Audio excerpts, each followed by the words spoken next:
So what is Biomutant in a nutshell? Biomutant is an open world post-apocalyptic kung fu fable. Basically, in terms of structure, it's like Zelda Breath of the Wild, I guess. But the feedback that we've been getting over the years, it's that it kind of a strange, weird, good mix between Ratchet and Clank, Devil May Cry, Batman Arkham, yeah, and a couple of other influences. So it's truly an open world game, 8x8 kilometers, filled with a lot of weird events and fun things to find. I think the primary thing that we worked a lot with is the control that the player have over the character customization. We have the possibility for the player, to set the attributes, and in Biomutant, that's tightly connected or integrated with the way that the character looks. But the player is like completely free to morph their own breed, we call it a breed, but mammal, if you will. And eventually, people have a lot of assumptions on what kind of animal this is. But for me, and I guess the team, we have allowed the player to make what I call, more like a Muppet.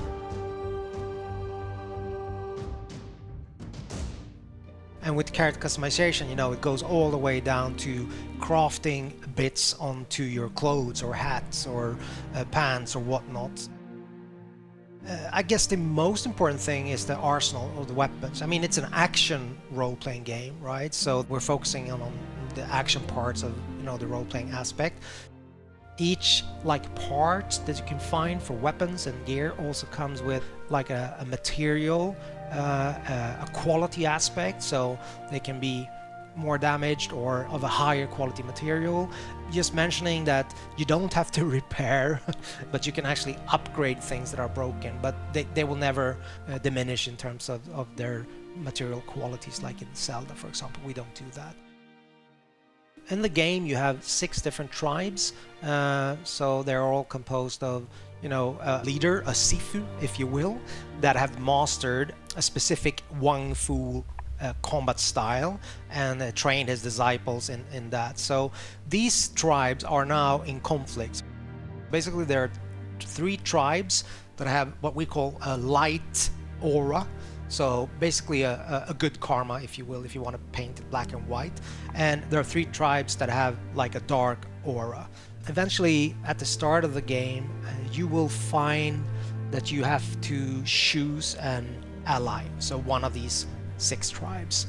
As you move along or go further into the game, you're free at any time to change your allegiance. But at the start of the game, you choose one of these 2 tribes. And basically, at that point, the state of the world is represented by the huge tree that's at the heart of the 8x8 kilometer open world. So it's a representation of the world either going under or the world surviving. So this is all tied to the tree of life.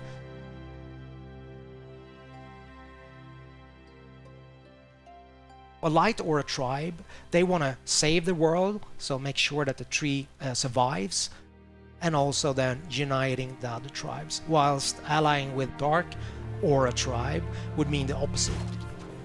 They believe that the only way that you can move forward is to make sure there's kind of a cleansing, I guess. So making sure that everything that's bad in the world kind of goes under, so you have a rebirth and start anew, if that makes sense. So you're very free to make this choice, but also bear in mind that that will affect the ending of the game. Obviously, game being called Biomutant has to have some form of mutations slash abilities, right? There's quite a wide range of them. Primarily, we have the biomutations, so those are kind of more physical abilities, if you will. For example, you can spawn a mushroom in front of you.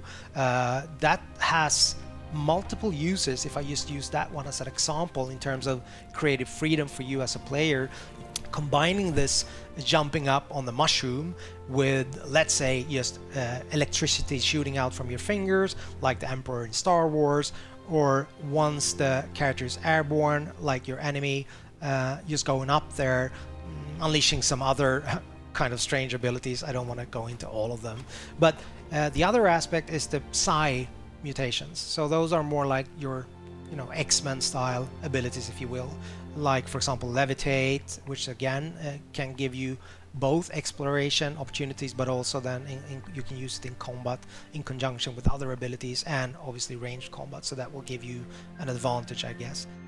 You're wanting to keep on exploring the world because you're wondering what's going to be around the next corner, and I guess the hope that we have as a group, as a team, is that that's going to be the unifying factor in terms of people playing the game and giving us feedback, that it's notable that the game has a soul or a vibe that is a little bit unique and special.